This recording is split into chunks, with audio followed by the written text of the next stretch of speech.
जरा कल्पना कीजिए, रात के 11 बज रहे हैं। सामने एक ऐसी परीक्षा है जो मतलब पूरा भविष्य तय करने वाली है। लेकिन एक छात्र पिछले 2 बार से इसी परीक्षा में बुरी तरह फेल हो चुका है। चारों तरफ एकदम सन्नाटा है ना? लेकिन दिमाग के अंदर इतना शोर है कि सोचने समझने की पूरी शक्ति जैसे सुन्न हो चुकी है। बिल्कुल। ऐसे में जीतने का सबसे पहला कदम अपनी ताकत दिखाना नहीं होता, बल्कि अपनी पूरी कमजोरी को, अपनी घबराहट को पूरी तरह से स्वीकार कर लेना होता है। हाँ, और यही आज का हमारा मुख्य विषय है। सही कहा। आज की इस गहरी चर्चा में हमारे पास जो स्रोत सामग्री है वो है faith restored the students path to success नामक एक बेहद बहुत ही प्रेरणादायक कहानी। मैं बहुत उत्सुक हूँ उस पर बात करने के लिए। मैं भी। और ये कहानी मुख्य रूप से आरव नाम के एक छात्र की है। लेकिन अगर हम थोड़ा गहराई से देखें तो ये चर्चा सिर्फ एक व्यक्ति या महज एक परीक्षा तक सीमित नहीं है। तो ये किस बारे में है? ये उस भयानक डर के बारे में है जो किसी भी इंसान को किसी बहुत बड़े और महत्वपूर्ण काम से ठीक पहले महसूस होता है। वो घबराहट। हाँ, ये विश्लेषण असल में इस बात की पड़ताल करता है कि जब लगातार विफलताओं के बाद इंसान अंदर से पूरी तरह टूट चुका होता है तो वो कैसे अपनी आंतरिक शक्ति को, मतलब उस राख के ढेर से दोबारा खोज सकता है। और मुझे लगता है इस धुंधलेपन को समझना बहुत जरूरी है, क्योंकि देखिए, जब शरीर में कोई चोट लगती है, जैसे अगर हड्डी टूट जाए तो एक्सरे में दिख जाती है। बिल्कुल, एक्सरे में एक टेढ़ी सफेद लाइन साफ दिख जाती है। डॉक्टर बस उस लाइन पर उंगली रखता है और बता देता है कि समस्या यहाँ है। उसका इलाज खोजना काफी आसान होता है, क्योंकि वहाँ एक भौतिक साक्ष्य मौजूद होता है। हड्डी टूटी है तो वो मशीन की पकड़ में आ ही जाएगी। लेकिन जब हम मानसिक दबाव, लगातार मिल रही विफलताओं और टूटे हुए आत्मविश्वास की दुनिया में कदम रखते हैं तो वो एक्सरे मशीन पूरी तरह से बेकार हो जाती है। हाँ, वहाँ कोई सफेद लाइन या कोई सीधा पैमाना नहीं होता जो ये बता सके कि इंसान का आत्मविश्वास किस जगह से टूटा है और उसे कैसे जोड़ा जाए, ये समझना और भी मुश्किल होता है। और यही वो बिंदु है जहाँ से कहानी की असली शुरुआत होती है। रात के 11 बज रहे हैं, पूरा घर सो चुका है, गहरी नींद में है, लेकिन आरव अब भी अपनी मेज के सामने बैठा है।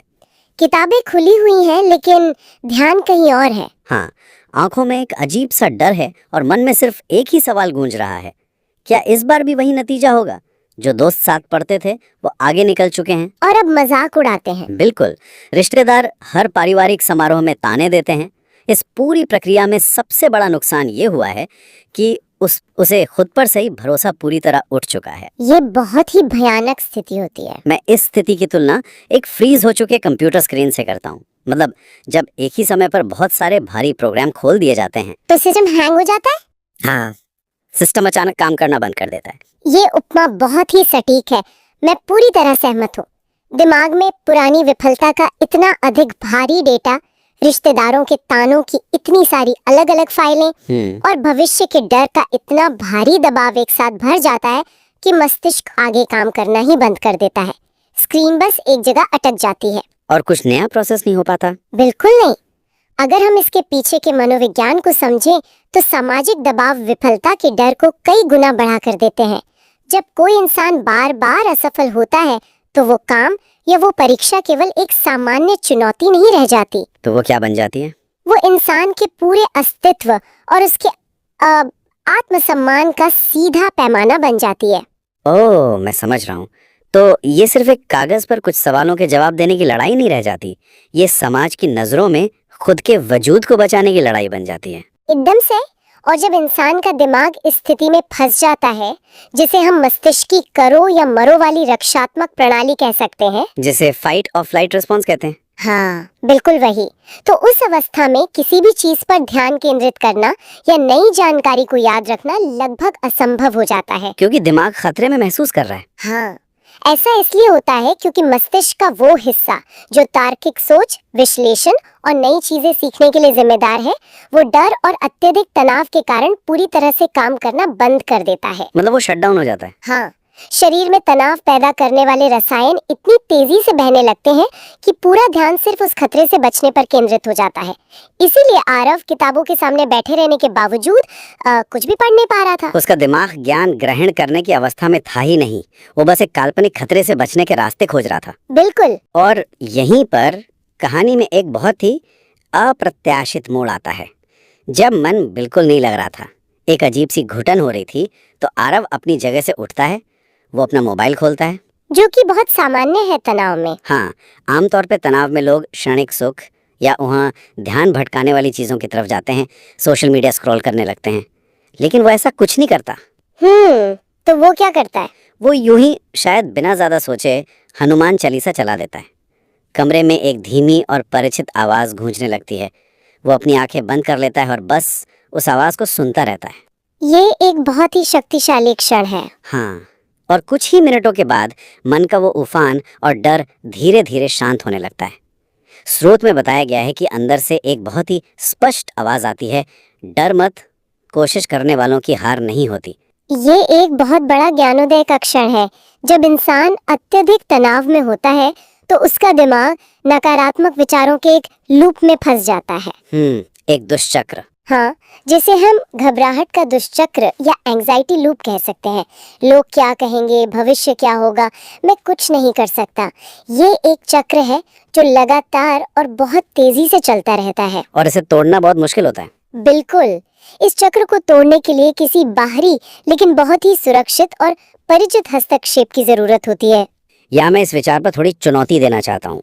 मतलब एक सवाल है मेरे मन में। हाँ, बताइए। क्या ये बदलाव सिर्फ पृष्ठभूमि में बज रहे उस संगीत, उन शब्दों या उस ध्वनि तरंगों के कारण था, या फिर उस पल में आरव ने अपनी सारी चिंताओं को अपने उस फ्रीज हो चुके कंप्यूटर को पूरी तरह से समर्पित कर दिया था? ये एक बहुत ही दिलचस्प सवाल है। मतलब क्या ये सिर्फ एक धुन का असर था या हार मानकर खुद को किसी बड़ी शक्ति के आगे सौंप देने का परिणाम था? अगर देखा जाए तो ये दोनों तत्वों का एक बहुत ही सुंदर और मनोवैज्ञानिक रूप से सटीक मिश्रण है। जब हनुमान चालीसा चली तो वो कोई अनजान शोर नहीं था। वो बचपन से सुना हुआ था। वो एक बहुत ही सकारात्मक, लयबद्ध और सांस्कृतिक रूप से जुड़ी हुई ध्वनि थी। उन शब्दों ने और उस लय ने उसके दिमाग को उस घबराहट के दुष्चक्र से बाहर खींचने के लिए एक लंगर का काम किया। एक एंकर की तरह? बिल्कुल। लेकिन जो बात आपने समर्पण की कही, वो इस पूरी प्रक्रिया की सबसे महत्वपूर्ण चाबी है। आंखें बंद करते ही उसने अवचेतन रूप से हर चीज को नियंत्रित करने की जिद छोड़ दी। सब कुछ कंट्रोल करने की जरूरत महसूस नहीं हुई। हाँ, बाहरी शोर जो रिश्तेदारों के तानों और समाज के दबाव का था, उससे पूरी तरह से ध्यान हट गया और इंसान अपनी आंतरिक शांति से जुड़ गया। ये बहुत ही गहरी बात है कि जब बाहरी शोर पूरी तरह से बंद होता है, तभी इंसान अपनी अंदर की असली आवाज सुन पाता है। वो आवाज जो आरव ने सुनी, वो कहीं आसमान से नहीं आई थी। नहीं, वो उसके अपने भीतर से थी। हाँ, वो उसके अपने शांत हो चुके मन के सबसे गहरे हिस्से से आ रही थी। लेकिन स्रोत सामग्री यहाँ खत्म नहीं होती। उस एक रात की घटना के बाद उस क्षणिक शांति को पकड़कर एक नया नियम बनाया गया, और यहीं से असली बदलाव शुरू होता है। बिल्कुल। हर सुबह पढ़ाई शुरू करने से पहले 10 मिनट हनुमान चालीसा सुनना, हर मंगलवार को मंदिर जाना, और सबसे जरूरी चीज अपनी मेहनत पर भरोसा रखना। इसका परिणाम यह हुआ कि जहां पहले ध्यान सिर्फ 15 मिनट में ही भटक जाता था, अब घंटों तक लगातार गहरी पढ़ाई होने लगी। क्योंकि उस रात मिली शांति एक बहुत ही क्षणिक राहत थी। इंसान का मन हमेशा सबसे आसान रास्ते खोजता है, जिसे हम मस्तिष्क का सस्ता प्रलोभन कह सकते हैं। जैसे मोबाइल चलाना या वेब सीरीज देखना। हाँ, ध्यान भटकाना, ये सब मस्तिष्क को तुरंत खुशी देते हैं। असली चुनौती उस एक पल की शांति को एक स्थायी अनुशासन में बदलना था। और उसने वही किया। बिल्कुल। और एक निरंतर नियम बना लेने से मस्तिष्क की संरचना में ही बदलाव आने लगता है। आदतों का ये निर्माण बहुत ही व्यवस्थित तरीके से काम करता है। मैं इस 10 मिनट की सुबह की दिनचर्या को एक मानसिक सुरक्षा कवच की तरह देखता हूँ। वो कैसे? जैसे जब कड़ाके की ठंड होती है तो घर से बाहर निकलने से पहले हम एक मोटी जैकेट पहन लेते हैं, राइट? हाँ। जैकेट पहन लेने से बाहर का तापमान या बर्फीली हवाएं कम तो नहीं हो जाती। हाँ, ठंड तो उतनी रहती है, लेकिन शरीर पूरी तरह से सुरक्षित रहता है। ठीक वैसे ही इस 10 मिनट के पाठ ने रिश्तेदारों के ताने, पिछले फेल होने के रिकॉर्ड या परीक्षा की कठिनाई को बिल्कुल कम नहीं किया। बहुत सही कहा। लेकिन उस पाठ ने मन को उन तानों के असर से पूरी तरह सुरक्षित कर दिया। वो एक अदृश्य ढाल बन गया। ये सुरक्षा कवच वाली उपमा इस पूरी प्रक्रिया को बहुत अच्छी तरह से समझाती है। मैं इससे पूरी तरह सहमत हूँ। ये 10 मिनट का नियम दिन भर के मानसिक भटकाव और नकारात्मकता को मन के भीतर प्रवेश करने से रोकता है। बिल्कुल। अक्सर ये सोचा जाता है कि अगर कोई आध्यात्मिक काम किया जा रहा है तो चमत्कार अपने आप हो जाएगा और बिना कुछ किए सफलता मिल जाएगी। हाँ, लोग सोचते हैं बस पूजा कर ली तो पास हो जाएंगे। लेकिन यहाँ ये साफ दिखता है कि कैसे गहरा विश्वास और अथक मेहनत एक दूसरे से पूरी तरह जुड़े हुए हैं। केवल पाठ सुनना या केवल प्रार्थना करना पर्याप्त नहीं था। बिल्कुल, उस छात्र ने किताबें बंद नहीं की थी, बल्कि उसकी पढ़ाई के घंटे कई गुना बढ़ गए थे। पहले से कई ज्यादा मेहनत हो रही थी। क्योंकि विश्वास ने उस ऊर्जा को जन्म दिया जिसने घंटों मेहनत करने की ताकत दी। डर और घबराहट इंसान की बहुत सारी मानसिक ऊर्जा को सोख लेते हैं, ड्रेन कर देते हैं। हाँ, जब वो मानसिक सुरक्षा कवच बना तो बेवजह का डर खत्म हो गया। अब वो सारी ऊर्जा जो पहले घबराने में, पसीने छूटने में और भविष्य के बारे में सोचकर रोने में खर्च हो रही थी, उफ, वो बच गई। बिल्कुल, वो अब अनुशासित रहने और किताबों पर ध्यान केंद्रित करने में काम आने लगी। और इसी स्पष्टता की वजह से मोबाइल या किसी भी अन्य क्षणिक प्रलोभन से दूर रहना संभव हो पाया। अब हम स्रोत सामग्री के हिस्से पर आते हैं, जो मतलब सबसे ज्यादा सोचने पर मजबूर करता है। अच्छा, वो कौन सा हिस्सा है? कहानी में गहराई से बताया गया है कि महीनों की तैयारी के दौरान जब भी डर लगता था या आत्मविश्वास डगमगाता था, तो हनुमान चालीसा की एक विशेष पंक्ति बोली जाती थी। कौन सी पंक्ति? बुद्धिहीन तनु जाने के सुमिरौ पवन कुमार। ये पंक्ति बार बार दोहराई जाती थी।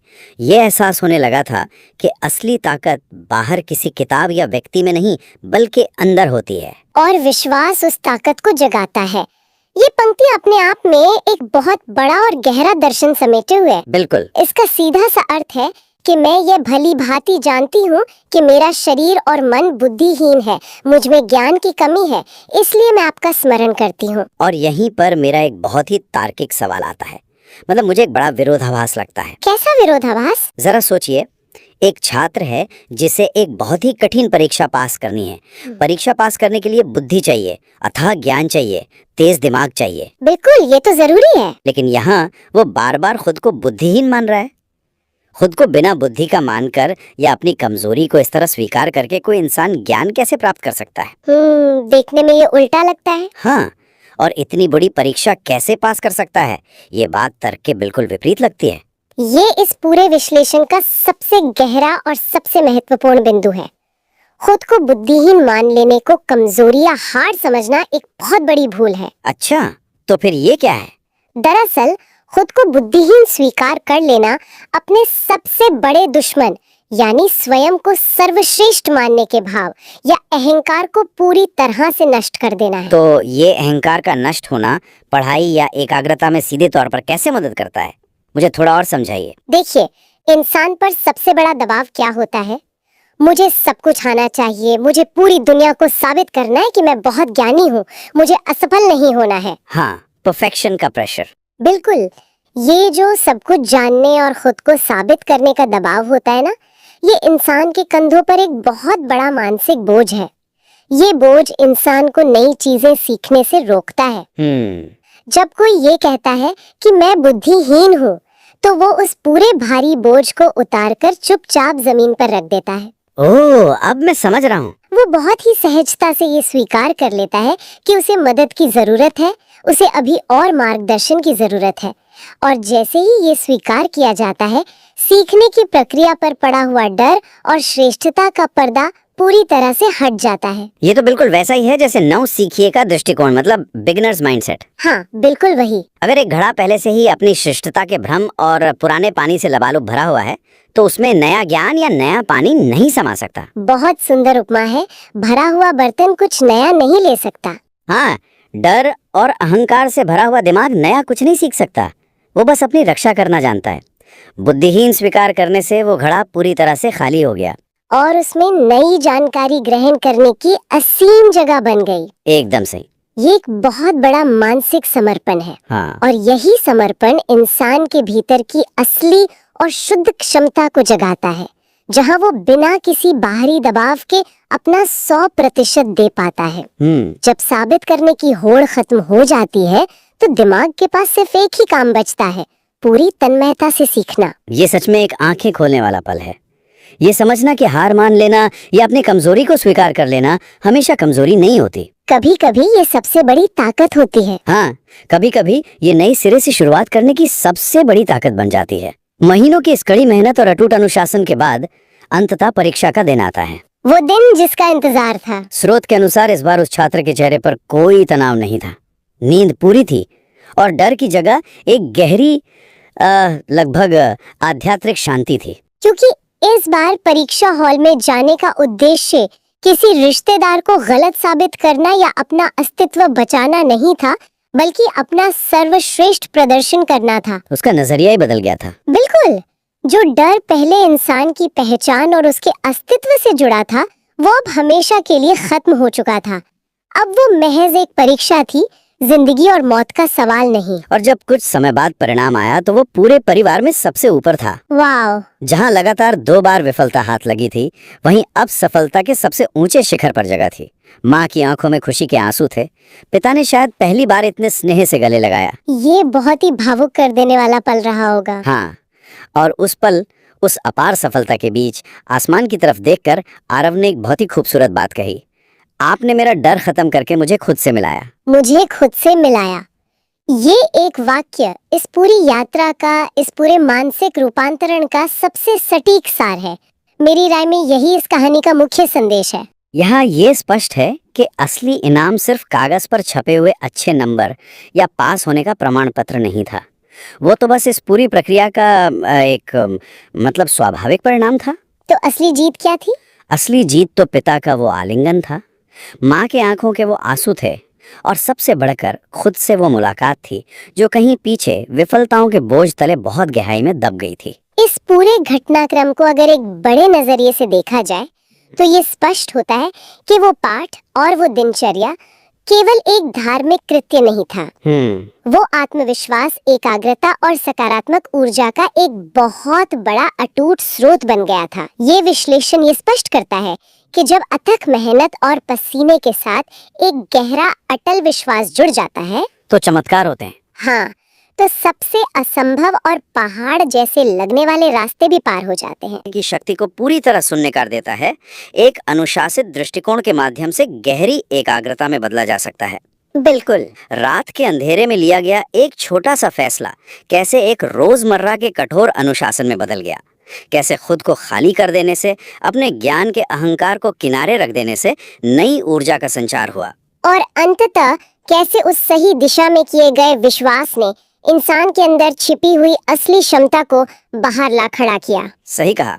ये केवल एक परीक्षा में पास होने या सफलता की कहानी नहीं है। मैं मानती हूँ ये एक संपूर्ण मानसिक रूपांतरण की कहानी है। ये भटकाव से लेकर गहरी एकाग्रता तक का सफर है, जो ये साबित करता है कि इंसान का दिमाग किसी भी हद तक खुद को फिर से गढ़ सकता है। इस चर्चा को समाप्त करते हुए उस अंतिम वाक्य, मुझे खुद से मिलाया, से एक बहुत ही गहरा विचार उत्पन्न होता है जिस पर मंथन किया जाना चाहिए। वो विचार क्या है? अगर विफलता का डर इंसान को खुद से दूर कर देता है, तो क्या ये संभव है कि जिन्हें दुनिया असफलता मानती है वे वास्तव में क्षमताओं, टैलेंट या ज्ञान की कमी नहीं है? ये बहुत ही दिलचस्प नजरिया है। क्या वे केवल खुद की असली पहचान खो देने का परिणाम है? अगर मन से उस डर को पूरी तरह हटा दिया जाए तो शायद हर इंसान पहले से ही उस सफलता के काबिल है जिसकी उसे जिंदगी भर तलाश रहती है। ये सच में सोचने वाली बात है। आज के इस गहरे विश्लेषण में बस इतना ही। इस विचार पर मंथन जरूर होना चाहिए।